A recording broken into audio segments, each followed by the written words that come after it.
চলো বন্ধুরা, আজকে তোমাদের কাশিমপুর নামের একটি গ্রামের একজন যুবক ছিল, তার নাম ছিল রহিম। তার সাথেই তোমাদের আজকে পরিচয় করিয়ে দেব, আর তার কিভাবে কুড়াল হারিয়ে গেল সেই গল্পটাও শোনাবো। এই হলো সেই রহিম। সে ছিল খুবই সৎ এবং নিষ্ঠাবান একজন লোক। সে কখনো অন্যের ক্ষতি করতো না এবং মানুষকে বিভিন্নভাবে সাহায্য করত। সে সকালে উঠতো এবং সকালে উঠে নামাজ পড়তো। আর তার ছিল একটি খুব সুন্দর একটি কুড়াল। কুড়ালটা তার অনেক বছর পুরনো। সেই কুড়াল দিয়ে সে কাজ করত।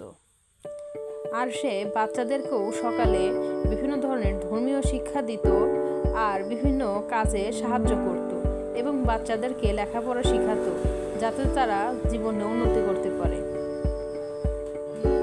তারপর সে কুড়ালটার কাছে নিয়ে ঘুমাতো। তার বেশি কিছু ছিল না, শুধু সম্বল বলতে ছিল এই কুড়ালটাই। সে খুব ভোরবেলা জঙ্গলে যেত, যাতে সে অধিক পরিমাণ কাঠ কাটতে পারে আর সেগুলো বাজারে বিক্রি করতে পারে। সে খুবই পরিশ্রমী ছিল। আর তার ছিল একটি সুন্দর একটি গরুর গাড়ি, যার সাহায্যে সে কাঠগুলো বাজারে নিয়ে যেত আর খুব ভালো দামে বিক্রি করত। এভাবেই চলছিল গল্পের রহিমের জীবন। কিন্তু একদিন যখনই রহিম ঘুমিয়েছিল আর তার বাড়ির দরজাটা ছিল খোলা, তখনই কালু নামের একটি গ্রামের চোর তার বাড়িতে চুপি চুপি ঢোকে কিছু চুরি করার উদ্দেশ্যে। সে একটি কুড়াল দেখতে পায় আর কালু চোর মনে মনে ভাবে, যদি আমি এই কুড়ালটা নিয়ে যাই তাহলে এটির সাহায্যে আমি কাঠ কাটবো আর আমাকে চুরি করতে হবে না।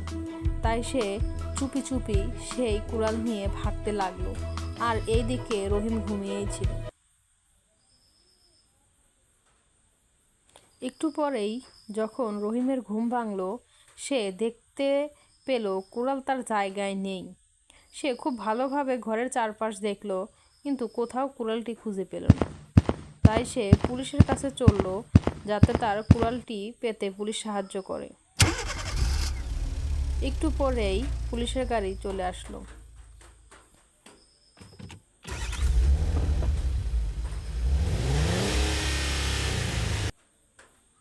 পুলিশ তাকে বলল, তোমার কি কিছু চুরি হয়েছে নাকি? তখন সে বুঝতে পারলো যে আসলে রহিমের কুড়ালটি চুরি হয়েছে। তখন পুলিশ বলল, আচ্ছা, আমি তোমাকে সাহায্য করবো কুড়ালটি খুঁজে পেতে।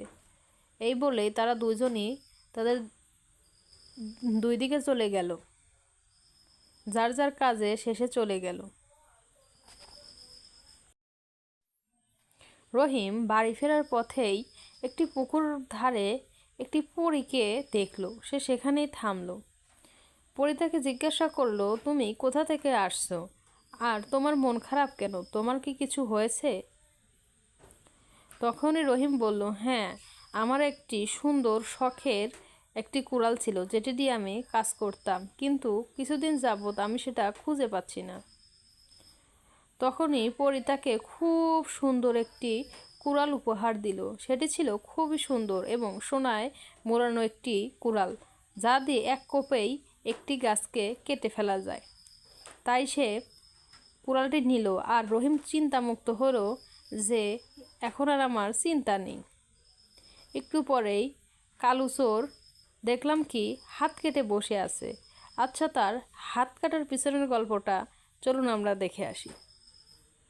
আসলে সে কুড়াল দিয়ে কাজ করতে পারতো না। যখনই সে কুড়াল দিয়ে কাজ করলো, একটি কুড়ালের কোপ তার হাতে এসে লাগলো। পুলিশ তাকে ধরে ফেললো আর একটু পরেই তাকে নিয়ে গেল তাকে শাস্তি দেবে বলে। আসলে অন্যের জিনিস নিতে হয় না।